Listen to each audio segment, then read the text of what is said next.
the BigAl Podcast with your host, Al Bishop, unfiltered and uncut.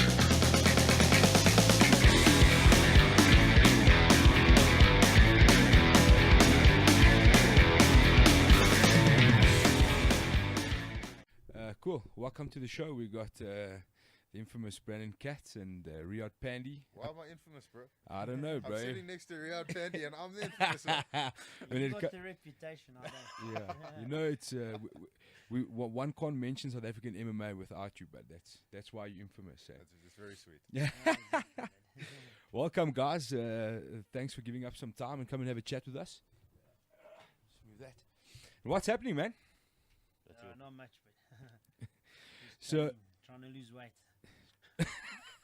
the fighter's life, a constant battle to try and lose some weight. Oh, it's the worst part. Cool, Riyaad. Give us an update on what's happening, man. Like we've chatted online a little bit, and I don't know if the casual fans even know that there's actually a South African MMA team that goes all over the world at their own expense to try and represent the country and do well. So if you could just fill us in maybe on that part. Let's start there. Let's have a look at what you're up to at the moment and what you're trying to get to do. Okay, at the moment I'm busy with a fundraiser. Having a golf day on the 12th of May at Glen Vista Golf Course. Basically just to raise funds for the All Africa, Singapore and the Worlds, which is end of the year. Okay, just explain what those are to people that don't know. Okay, IMAF is basically the International MMA Federation. So a lot of the MMA federations in the world have affiliated to them, and their aim is basically just to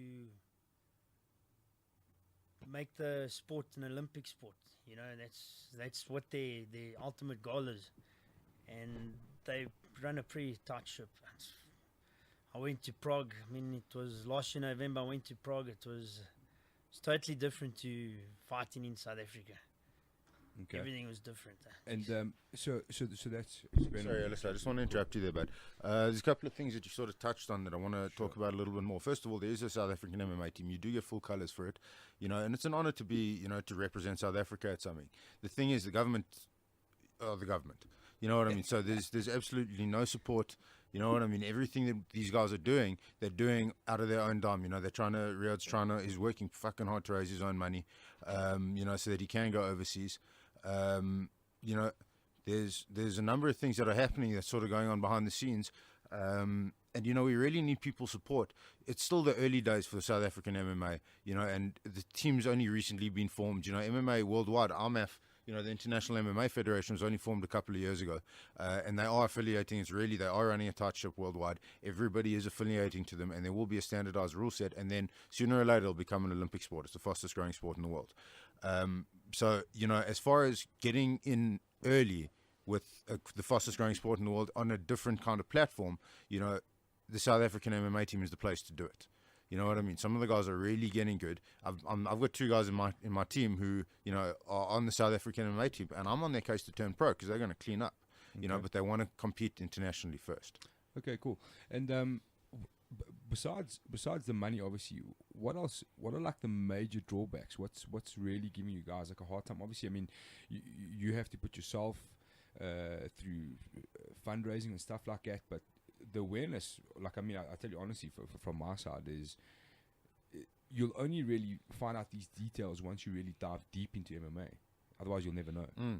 So where we're sitting now is we have the team. There's, I don't know how many guys on the team, like 15 or 20 guys, right? Yeah. Most of the guys are sort of blasé about it. Pandy's serious. You know what I mean? He's really pushing. There's two or three other guys who are really committed, and these are the guys who are going to bring awareness to it. You know, they'll start punting the stuff on social media, you know, and at the end of the day, no one really gives a shit about, you know, it's a nice thing to be on a national team, but, you know, as far as sponsors go, so long as these guys start getting good exposure, then it becomes worthwhile to throw money at it. You know what I mean? Unless it's a win-win, it's not worth it. The thing is, the rest of the team's only going to come on board once they start seeing that cash coming in. So it's a bit of a cuck situation for the guys that are going first, you know, but they are going first. Sure. And that's the way it is. And we were talking, you guys were just mentioning, International Fight Week. That's quite a big one.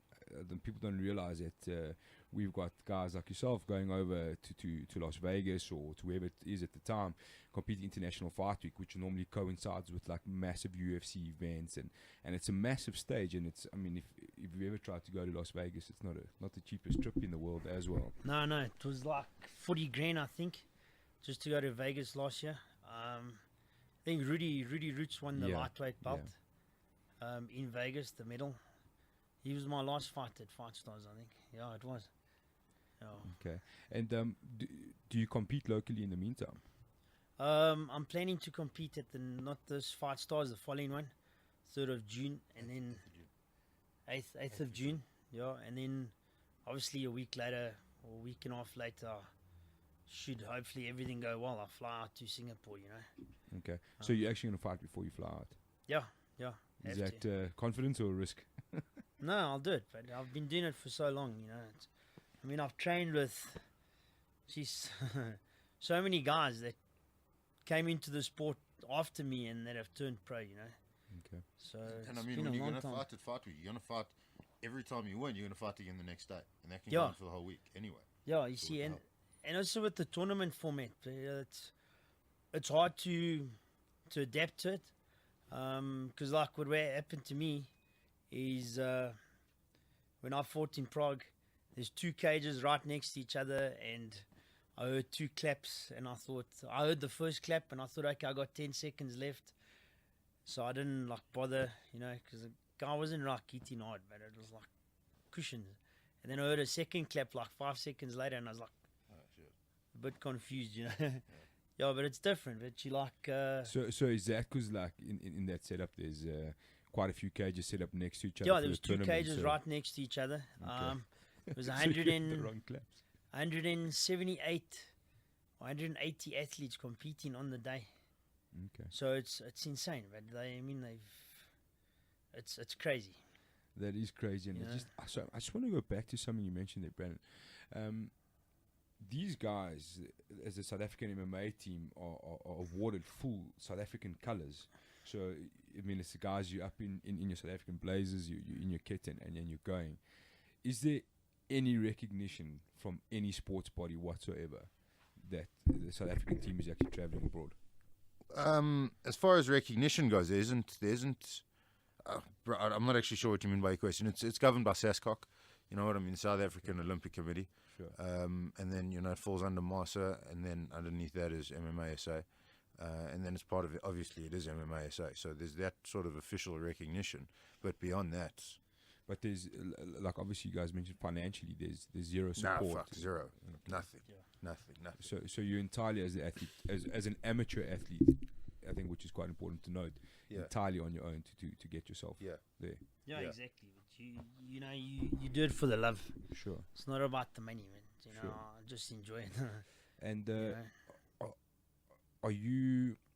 Sorry, Alistair. Sorry, bro. You know, the thing is, these guys are amateurs, but that doesn't mean there's a difference in skill level necessarily. Sure. You know what I mean? You look at like Cuba, right? Cuba, it's illegal to be a professional boxer. So what ends up happening is these guys stay amateur till they're like 25 or 30 years old. They really fucking tip-top boxers. They fight professionally, and within like 4 or 5 fights, they're fighting for world titles. You know? They move over to the States, this is what they do, and then they turn pro and go that way.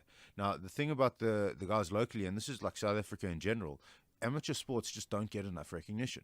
You know, amateur sports in the States are huge. You can be a professional amateur, Sure. so to speak. And I mean, bigger economy, better whatever, you know what I mean? But, you know, really, MMA is the fastest growing sport in the world. Now is the time for guys to get on board at some level with MMA and just ride the wave.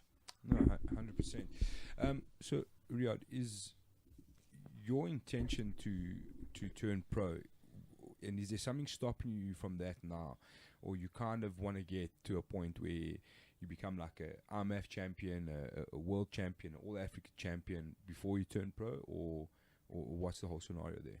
Yeah, that's what I want to do. You know, I'm not getting any younger. I'm like 34 already, so I don't have a lot of time. And You're also punchy as fuck. no, not that punchy. Get in there. But yeah, you know, the thing is, a lot of the local fighters don't have the experience. Sure. You know, you fighting international guys, man. Yeah. I mean, I've fought 2 international guys already. and I can promise you can most probably count it on your fingers how many local fighters have fought international guys, if you know what I mean. You know? And once you fight them, you realize they're just human beings. There's nothing No, different exactly, about exactly. them. You know what I mean? You kill that mystique right away. And also the contacts you make, you know, it was insane. I mean, the Prince of Bahrain is there. Bahrain now, they had Formula One. Yeah, sure. They had a post-conference for the world champs, for EMF world champs at the Formula One. But Sure. you know what I mean? You get Sweden, like a country like Sweden. There, if you win national championships, the government pays for you to come over. Okay. You know, that type of thing. So the recognition's there, the experience that you gain. I mean, you get said stock, the American and I think it's Jose Torres. They EMF champions, and they went on to turn pro, and they're undefeated now at the moment. You know, you get a lot of guys, 5 fights, 6 fights, and then they turn pro. You know, And they don't belong there. yeah, exactly. There's so many of them. You know. You know, the other thing is when you fight more than once in a week, you know, you could fight 3 or 4 times in a competition like that. Yeah. Bro, that experience, it just takes your body to a whole other level. Where one fight on one night, even if it's 25 minutes, is a walk in the park. No, Comparatively. exactly. But And there's obviously been a new ruling now for amateurs. 15 Yeah. fights. So you would be pro that.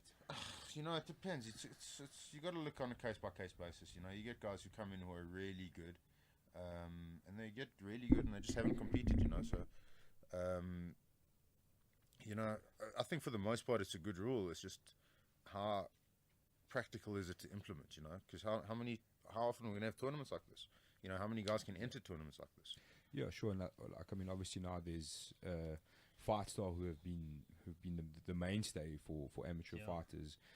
Well, let's say Joburg, but I have never checked out like CFL and stuff like that. But I mean, these guys around, and now there's EWC. EWC. Yeah, bro, but still, I mean, you're looking. You know, let's say you fight at every single Fight Star event. It's going to take you 2.5 years. Sure. No, hang on. I worked that out wrong. Well, if between It's 1.5 years, between EWC and Fight Star, you should get. Well, EWC isn't 20 sanctioned events. as far as I know. I wouldn't know. You know, so that's sure it another is. spanner in the They works. had I don't know. MMA SA officials there, so Did they they? must be Okay, sanctioned. so then you know okay, what I mean? cool. So From what I understand, they've kind of taken over GFC or just filled up that slot. oh really? kind Yeah, of, pretty much. Okay. Because their That's- format's must- pretty must much the stand same with the corrected, I don't know. grappling in the morning. And, Sure. you know, So do you think we're gonna see like some old school fucking amateur barn burners, like just get a sanction somewhere and just have 10 fights in a day and see what happens? Yeah, No, that would be I- cool. I don't think it will. Jeez, that would be cool. Why not? Hey? won't be It doesn't. sanctioned. It doesn't matter. Yeah. It doesn't have to be. Why wouldn't it be sanctioned? They don't have to be Just to do 3 that. Yeah, they don't have to. They don't have to be 3 5s. You can have like 1 5-minute fight, but you can have 10 of those in a day, and that's 10 fights Jeez. Yeah. technically. At Fight You know? Sports Center, there's enough space to do this as well. That's a good idea. I see. I like where you're going with this, Alistair. Straight. There you go. I don't see why not. I mean, you fight in an RMF in Las Vegas. You fight. No, in Prague. I only fought in y- Prague. and okay, so in Prague, so you'll in fight. Joburg. You'll have how many fights in a day? They normally, the way they do a draw, so it works on my next match. It's like you get put into it's like bingo, but so your name gets, I promise you, your name goes in there, they press the draw, your name pops out, okay, you're going to fight Brendon Katz, first fight, Brendon Katz. So rumors start, Pandy. No, I know, it's fine. You know, and then what happens is you don't get 2 fights. It just depends on the number of athletes, but you can fight every single day. You know, depending on how the tournament goes. Yeah, 'Cause it's so knockout. we could start at Fight Sports Center on the Friday, and on the Sunday you've got maybe 10 fights to your name by Sunday. Yeah, and what I Let's learned see is why not. don't kick all the time, man. Yeah, kicking. I is promise you. bitches, man. Fuck that shit. No, the And Swedish that's the coach only told me. time, bro. The only time you head kick a fucker is Jesus. Listen to my language, bro. The only time you head kick a guy is when he's on his hands and his knees come up. Then you head kick his head right off his shoulders. Yeah, true. You know, but you always get hurt when you kick. You know, you hit the elbow, Yeah. he takes head, he's got a hard head, your foot sore. Yeah, you know what I that's, mean? that's my strategy for You doing know, it, so what I noticed with them, they fight very different to you know, they use a lot of hands. Sometimes they'll stand for the whole round, and then like when they hear the clap, one will take a shot. Yeah. Go shoot for the takedown or something. You know? So it's almost like Olympic boxing. You're fighting for points in essence, something like that. Yeah. So the guys are designed for that, you know. Yeah. Perhaps you design a little bit more for the highlight. The eggs go all out, but you know, it's a fight. The thing is, and I mean, this is a conversation we actually had in the gym yesterday. You know, they were teasing one of the guys for having like a semi-contact karate style. Now, the thing with the style like that is, first of all, he's not getting hit, right? Sure. And he's not landing big shots. You know, he's just sort of touching guys and moving away and touching guys and moving away. But the thing is he only needs to set up one big shot. And that's the beauty of MMA. You know what I mean? You can smash a guy with, you know, you catch him as he's coming in, you know, for a takedown or whatever. You catch him with a knee while he's on the way down, show's over. You know, that's why a guy like Michael Page is so good. That's why a guy like Stephen Thompson is so good. They literally point karate fighters. And I think they're the best strikers in MMA at the moment. Yeah, it's quite an interesting topic. I actually saw you, perhaps it was you, was getting dragged into a bit of a troll bite about guys like Michael Venom Page and guys fighting with their hands a little bit lower than a traditional style and things like that. That's the beauty of what's happening in MMA, because there is no right and there is no wrong way. Yeah. You can't say that anymore. You can't say, oh, this guy fights with his hands too low. Conor McGregor fights with his hands low all the time. You know what I'm saying? He's doing okay. You know, Michael Venom Page does it. His hands are half the time almost touching his knees. You know, and he's knocking out Oaks out stone fucking cold. Yeah. You know, so it's and that's the beauty of it. I mean, there's, like you say, so from certain sides, guys are going to be designed to kind of point fighters and things like that. Another big thing which is coming through, maybe by the time you started your career, it was kind of go in and knock the snot out of somebody. Yeah. You know, where guys are getting smarter. You know, you can't take punishment all day, every day. Yeah. You can't just absorb shots all the time. We're starting to realize there's brain trauma, there's head injuries, there's career longevity and things like that you got to consider as well at the same time. Sorry, Pandy. You know, the thing is, bro, there's little subtleties. You know, if I got hit half as much as people thought I got hit, I'd be a fucking potato now. Sure. You know what I mean? I've lost track of when, I swear. But other than that, I'm fine. You know. So the thing is, I mean, you look at a guy, you know, the subtleties of the game haven't come through yet. The guys are starting to get it. That's why you're getting guys like Kevin Whitaker and what's his name? Not Forrest Whitaker, Robert Whitaker, Kevin Gastelum. You know what I mean? Like Wonder Boy and Michael Page, Cody Garbrandt, good example. You know what I mean? Guys are starting to click on to how striking actually works. Sure. And it's not the old way of doing things. You know what I mean? The only coach that I've heard talk about timing in the right way was Dwayne Ludwig. No one else does it in the UFC. I've heard such fucking nonsense in the corner from guys, you know, in the UFC. You know, and it's cost their fighters the fights because the fighter was doing what his corner told them to do. It's nonsense, you know. But it's still early days. You know what I mean? Sure, I like the and example. there's a gap there with the judging because the judges don't really know what they're looking at. You know, they see one guy swinging stuff around and it's not effective, but he's swinging it. So does he get points for that or not? Volume, yeah. Yeah, volume. You know, and it's a problem. You know, and if you just narrowly avoid something, you know, you've avoided it. And not only that, but it's good to narrowly avoid something. It's not bad. If something just misses, you got it just right because now you're right there to counter. You know, or whatever it is that you want to do. You know, and the judges don't seem to see it that way. So, sorry, man, last point there. So the thing is that I think, you know, there's now guys who have ended their careers in MMA and they experienced MMA guys. You know, put those guys on the judges' table. You know, even guys. You know, I'm not taking away anything from guys like Bobby and Vic, and you know those guys are good and they know the game. You know, it's the guys who have never been in the cage. You know what I mean? I'm not naming names. I don't know. You know what I mean? I'm just saying, like, get fighters in there because they know how fighting works. No, 100%. I couldn't agree with you more. I've had this conversation a few times as well. For me, you always kind of imagine the ref in like boxing or MMA or whatever, like combat sport, as this like fat worn out dude who's just kind of sitting there. He's been sitting in that chair for the last 30 years, you know. He doesn't actually know what the fuck's going on realistically. Like, he's probably never thrown a punch, you know what I mean? And the game is moving so fast that you have to have a better understanding of what's going on. You have to have a quick eye. And that's exactly like how many decisions go down and you kind of like, whoa, wasn't the right time. What are you watching? Because I disagree 100%. Yeah. But like let's say for example, also like 3 judges, let's say yourself Adam Speechley and I don't know, somebody else Vincenzo. are scoring a fight. Right. You might be watching entirely stand up. Adam might be watching entirely what's happening on the ground. You know what I mean? Because that's like your forte, for example. Yeah. You know. So I think that also for me has to become a part of MMA if you've got 5 reps. Yeah. You know what I mean? And each one comes from a different discipline or different kind of background. You know what I mean? Because you're going to look at things differently. Yeah. So I don't know. That's the way I see it. So if you listen to cricket commentary, for example, the fast bowler is always going to constantly talk about bowling. Yeah. And the batsman's always going to constantly talk about batting. Yeah. That's But just then the why way- the fuck are you watching cricket, bro? That shit sucks.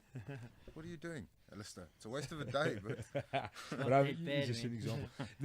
Just on the refereeing, what's it like internationally? Do you feel like if you go and fight in the IMF somewhere in Europe that you really need to get a knockout because you're not really going to get a win? I don't think so. You know, they've got a lot of international guys that come through and ref and judges and that. It's not local. A lot of local guys. I mean, they had it was Doug. Then you had guys there's a guy Axel, I think his name was, from Belgium. There's another 2-3 guys from Germany. You know, so they come from all within the EMF body. A lot of them, you know, and they go for training. Mark Herbert, not Mark Herbert. Mark Goddard is the head, you know, the head ref, and he does the courses and that. Sure. And I mean, when we were there, they did, because I had to cut a bit of weight. You're going to have to cut a bit of weight for the next one as well. Yeah, I'm going to, quite a bit, you know, because I had to cut a bit of weight. They had a guy there, and some of the guys didn't want to pee. You know, the guy says, what's his name again? So I actually had a big jaw though. Jeez. So what happened was you had to pee, and a lot of the guys didn't want to pee because they thought, these are actually going to test us, you know. Yeah. But it was just to test how much you're hydrated after the Okay, cut, because okay. what happens with EMF is so the day before you weigh in, you're allowed, I think, 1.2 or 1.5% of your body weight extra. So if you must weigh in at 77, you're allowed to come in at like 78.2 or whatever. But on the fight day, when you weigh in, you have to be on weight. So if you miss weight, that's it. You don't fight. You know, you're out. There was another guy that won the fight, but they found that he broke his hand or something. His next opponent got a bye. So they're very particular about a lot of things. You know, I mean, I lost TKO to go to the hospital, Okay. you know, for a CAT scan. and in all fairness, you were still on your feet, bro. I mean, he didn't. That No, guy I didn't was hurt flat you. on the floor, but Yeah. yeah, it's fine. Yeah. Yeah, but they, you know, as a safety precaution, you know, type thing. And then they had like seminars about reffing. They had a seminar about weight cutting. They had a seminar about brain injuries, you know. So you weren't compelled to go there, but you had the choice of going to go sit and listen. But shouldn't that's for me, from It's the brilliant. outside, it should be like that everywhere you go. Exactly, it's And brilliant. everywhere you mate. compete, you know.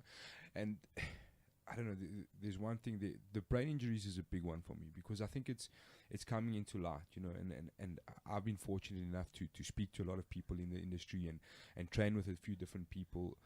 And there's an older generation now that have, like, before MMA was even a thing in the country, that are kind of like starting to think about these things, you know, things like CTE and these delayed sort of like brain reactions Yeah. from taking too many knocks, you know, which are coming to light. And I think guys need to be aware of it. It's a touchy subject, you know, Yeah, especially with in a MMA. lot of people, yeah. It's a very touchy subject, but it's something that people need to be aware of, you know. So something like CT, for example, from what I understand, you're only going to start to pick up little things further on, like long after your career, you know. Yeah. But if nobody's stopping to make you aware of these things, so when you get to that point, you'll never really know. You'll have this whole long road to figure it out. So that's important. Weight cutting is massively important. It's such a hectic thing. Like, to try and explain to the normal person what the fuck is going on in weight cutting is, I promise you, people like just stare at you. They're like, dude, but why? You know, with the And you weight don't- cut, there's no answer. You're like, Yeah, but why? yeah. I'm like, fuck, I don't know. It's just what happens. that's what I find, right? When you cut the weight, you know, because like I'm a bit heavy, you know, a lot of times, and because of my height. But a lot of the guys you fight, they all You know, so if Sure. I fight the guy now at my current weight, that guy's cutting down from like 95, you know, which is quite a bit. You know, the weight advantage and stuff Sure. like that, and the height. That's the other problem. I mean, even when I That's- fought at lightweight, the one I fought Dwayne Potchita, he was like a head and a half taller than me, man. And he weighed in at like 69, Sure. you know. That's why So there's they- weight cutting though, bro, because of those Yeah. big weight differences. So, you know, you have a heavyweight division that's from 105 to 125. You know, so you got a guy walking around at 145. He comes down to 125. You got a guy at 110. He's like, fuck this. You know what I mean? And he goes down. No, to, exactly. you know, and That's why what's there's weight happened. cutting. But that's what IMF's trying to avoid. They don't want you fight at your walk around weight. You know, and that's what they're trying to do. And with Yeah, the whole that seems to be like a general consensus is to fight close to your walk around weight, which Yeah, realistically is never going to happen, because exactly like you've said, for your build, walk around weight, it's not going to work. You know what I mean? Like when I was a youngster, I was always heavy. yeah. And you know, like I did a lot of judo when I was a kid, so you do like judo comps. And for my age and my weight, I was always just staring at monsters. And eventually I was just like, I can't do this, man. You know, I'm like a kid Yeah, fighting grown men here. Like, it doesn't work for me, you know. Yeah. So that's obviously created the necessity for weight cuts for those sort of reasons, you know. Some guys can cut down. I mean, you look at a guy like in the EFC, for example, Don Madge. He cuts a hell of a lot of weight and then puts it straight back on. So at lightweight, he's a monster. He's at literally- like 82, 83 Yeah, kilos. But yeah. that's, He's a monster, you know what I mean? Yeah. Look, not everybody can do that, but that's what happens. You know, I think everyone can do it. The thing is about weight cutting, it's not unsafe. You know what I mean? If you're coming down like 6 to 10% of your body weight, it's fine. You know what I mean? Sure. There's no long-term effects. There's no damage. It depends how you do it, and more importantly, how you rehydrate afterwards. Yeah. You know, and that's why, like, Madge cuts a lot. You know, there's a couple of guys at FFM who cut a lot because Yeah. Rory knows what he's Yeah, doing. sure. He's really good with weight cuts. Sure. You know, so you're never going to get rid of weight cutting. Guys are always going to weight cut. What should happen is that everyone should follow a standard weight cutting protocol, and you should have to work with a professional. You know, the fatalities that you see almost always involve dehydration. Yeah, 100%. But so where I was trying to move to was exactly Sorry, that. So no, but it's right. So the thing is, for an amateur, how much access do you have to somebody like Rory Diesel who knows what's happening? You know what I mean? He is available, but again, it comes at a cost. no, exactly. You know, like with me cutting weight, just the dieting and the salt baths and all that stuff, you know, it costs a lot of money. You know, it cost me quite a bit of money just to cut the weight, you know. Sure. But because I enjoy it, and you know, it's a test for me. Like, I've never been one to just, no, I'm gonna fight. Let me go fight now. You know, oh, there's a fight next week. I'm gonna jump in there. You know, I mean, I was training MMA for about 3 years or 2 years before I did my first fight, and then it was at Nullspruit fight night. And then the guy I was fighting, they said, no, he's only been training for like 4 months. And when they said, no, this oak's been training for like 2.5 years, his eyes were like big. It was an oak from, I said, okay, Henk Pulser's gym. You know? So it just depends on the person. But like me, I never jump in there. Like a lot of times with most of my fights, except like the All Africa was a bit short notice, but I did what I had to do, you know? I always prepare, I always train, I always make sure I'm fit. You know, I learned that fighting a Zulu guy in Durban. You know, the week before I was at a wedding and I didn't drink, you know, but I was still training and that in Cape Town.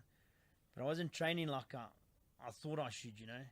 And I went 3 rounds with the guy. And after that, but I was broken. I was like, no, but you can't, you know. Sure.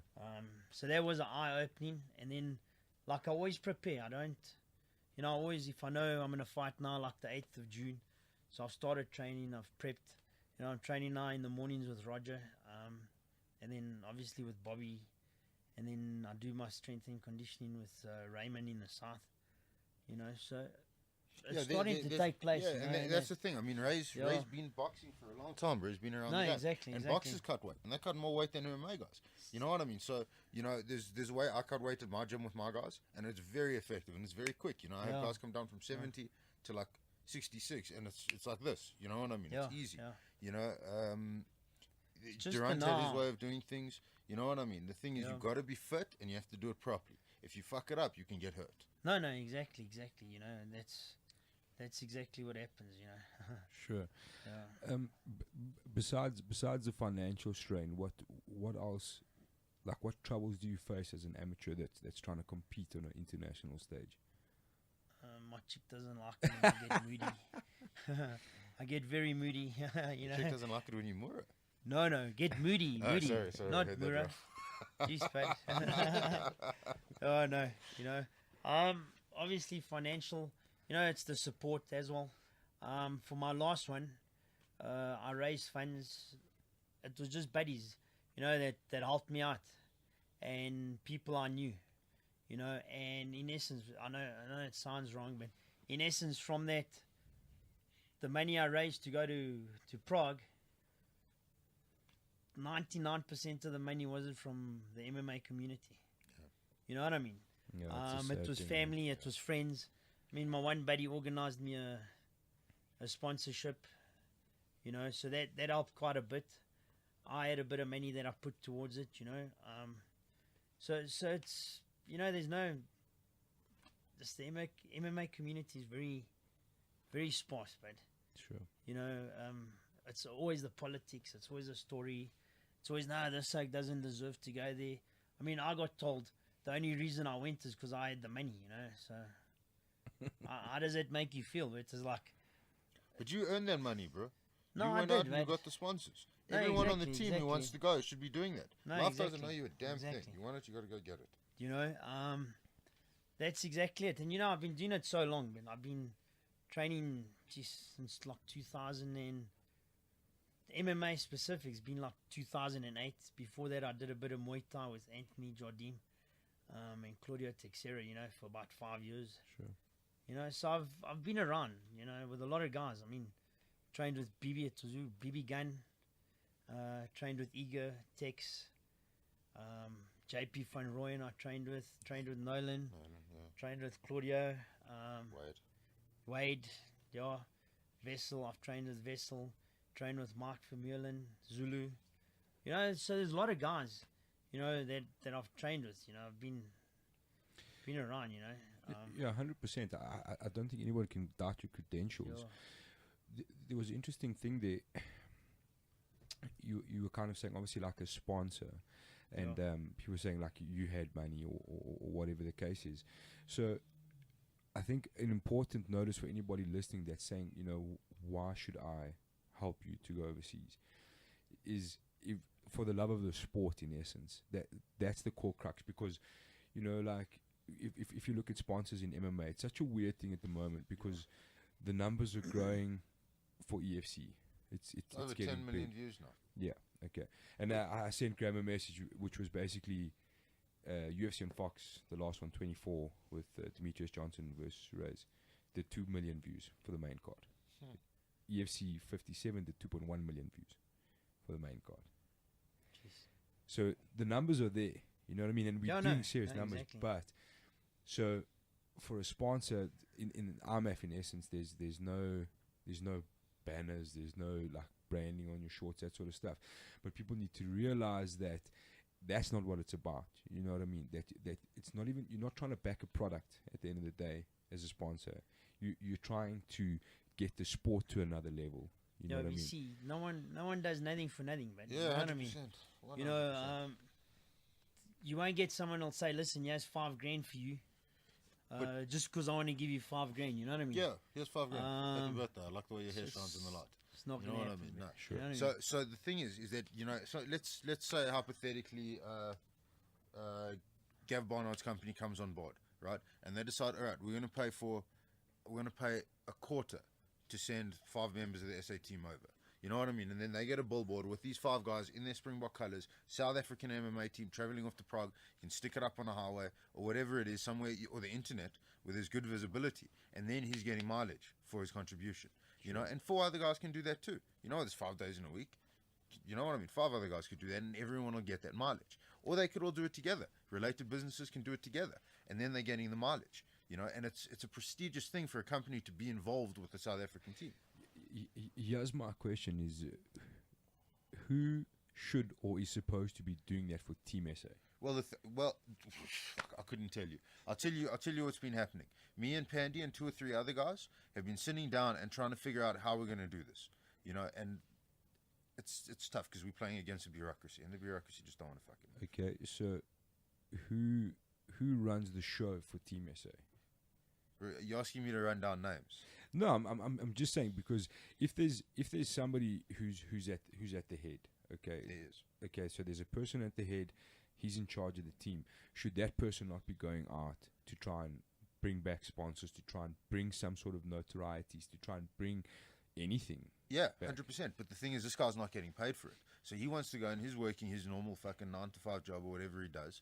You know, and then he comes home and is like, fuck, I don't feel like helping these guys tonight. And there's no onus on him to actually do it beyond a sort of a moral onus. You know, that's the issue we're facing. And most of the team don't even give a fuck. Look, you know, so it's you know, you can't like entirely blame them saying they're not doing their job and stuff like it. You know, it's tough. It's tough. People aren't giving, man. You know, people in general are just selfish, man. You know, you see, Riyaad, I'm not too sure about that. I think you'd be surprised. No, I'm generalizing. No, sure, in but general. I think a big thing is awareness. No, exactly. Awareness, and like the podcast, this helps quite a bit. 100%. You know, like social media, a lot of other stuff. You know, it all helps. Everything, every bit helps. You know, it's, you know, once they get awareness, it is. But also, it's your friends. But you know, like your, how do I say, your network. Sure. You know, that's what pays off at the end of the day. Because if you're getting your mates to raise 50 grand, you must be a fucking likable guy. I have my moments, man. I have my moments. You know, I had to raise like 25 or 27 so for Prague. So this is the way I would do it. Okay, Yeah. I would do exactly like you said. Now you want to raise X amount. I would put that to people straight away. Put that up. This is my goal. This is what we've done so far. These are the things we're doing to kind of get that that money raised, and this is how you can help. That's the way I see it, because honestly, I think it's more of an awareness thing, and I think if you put the right question to the right people, or put the right request in the right places, you might get a lot more feedback. Exactly. You know? So let's do that. What are you personally now looking to raise immediately? Immediately, it was so I think air tickets was about 10 grand to Singapore. I think the total for EMAF, because that's what I worked out for the Asian Open, the All Africa, and for To send, sorry, let me just cut in there. To send 5 guys and 1 coach to each of the events. There's 5 events plus the African Open, so it's 6 events in total. To send 5 guys plus 1 coach over will cost a total of $1 million for the whole year. $1 million for the whole team for the whole year. Yeah, For 5 guys not and the whole coach. team. 1 coach, Well, 5 for what you've said. Yeah. Yeah, Okay. look, I need about, if I'm going to compete at all 3 events, now that's coming up till November, it's about 50,000 rand. That you For yourself personally. Yeah. Okay. So it is a bit of money. Sure. Like I've had a bit of luck with the golf days. Well, with the golf day, with sponsors coming on board in terms of whole sponsorship. Sure.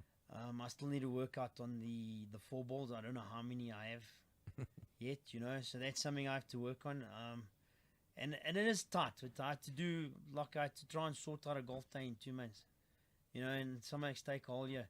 And like, the thing is, I'd like to make it an annual thing, you know. Sure. So now I get it done. I know I'd like to make it an annual thing, because I'll be building like a database and stuff like that, you know, that I can tap into.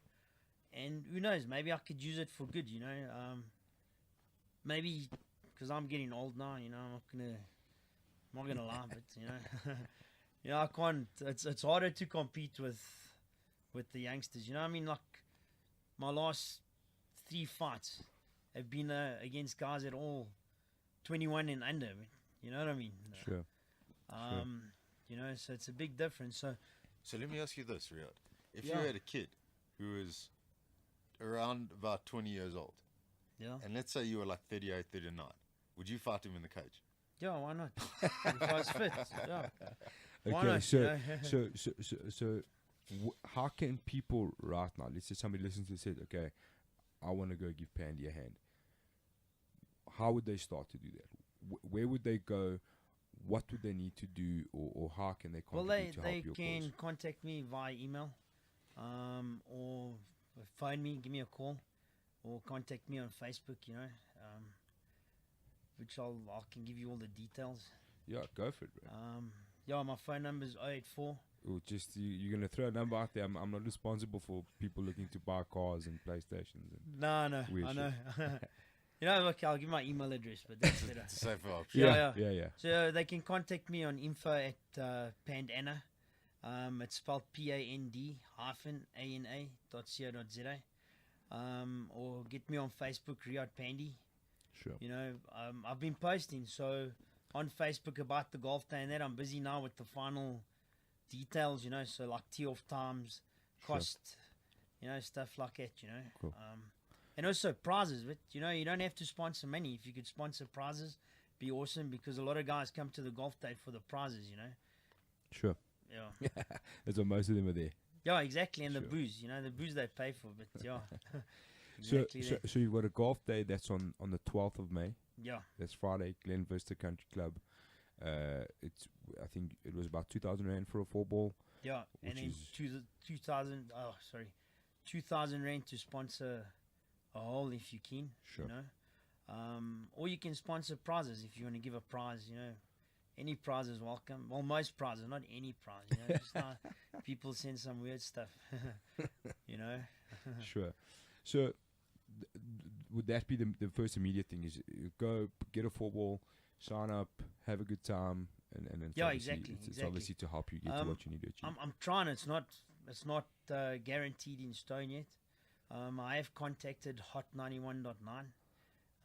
It's all the old school DJs. They Sure. started a radio station. Yeah, so it's sure. like Mark Pilgrim, Mark Pilgrim, ENF, Sasha Martiningo, Gavin Singh, all those guys, So I have spoken to them. They're going to look at it. So I'm waiting for a reply to hear what they say, Because my idea was maybe they can do some branding, and maybe after the golf day have a bit of a jaw, set up a small jaw or something. We guys can come and have an old school party maybe afterwards, Yeah, sure. So, yeah, I know. So I'm hoping. Okay, so you kind of just hoping on Hot 91.9 there. We'll tag them in this and make sure that That would be they awesome. hear us. Yeah. Cool, man. And so that's Facebook. They can find you. Got a golf day coming up. Any other major fundraisers that you got planned? No, not at the moment. Huh? Okay, cool. But look, I am looking at. I'll see how the golf day goes, and then I'm looking at making it an annual thing. Okay, cool. And maybe I can contribute to one of the future guys that want to fight to go overseas. Because it's an experience, but Sure. you can't buy that experience. Well, Sure. you can, for like 50 grand, but Okay. you don't get it often. It's just insane with the amount of people you meet. That, from different walks of life, and then. 100%. Mr. Katz, you've got a reasonably new gym now, Fight Sports Center. Where can people find out about that? Fightsportscenter.com. Nice and easy. Just one thing I'd like to mention. One of my mentors passed away on Friday, Nick Durant. Absolutely. So just a shout out that's Yeah. not forgotten. 100%. Cool, guys. I think that's all we wanted to cover today. We wish you all the best, man. No, thanks, man. I hope that all works out, and I hope people get involved. Hopefully, the MMA community can throw some chips together and get you to where that'd you be need great. to go, man. That'd be awesome. Cool, guys. Yeah. Well, thanks very much for joining us today, and good luck with everything that's happening, man. And we'll catch you guys soon. Awesome. Yeah, thanks thanks, for having bud. us, Alistair. Appreciate Awesome. it, Thanks, bud.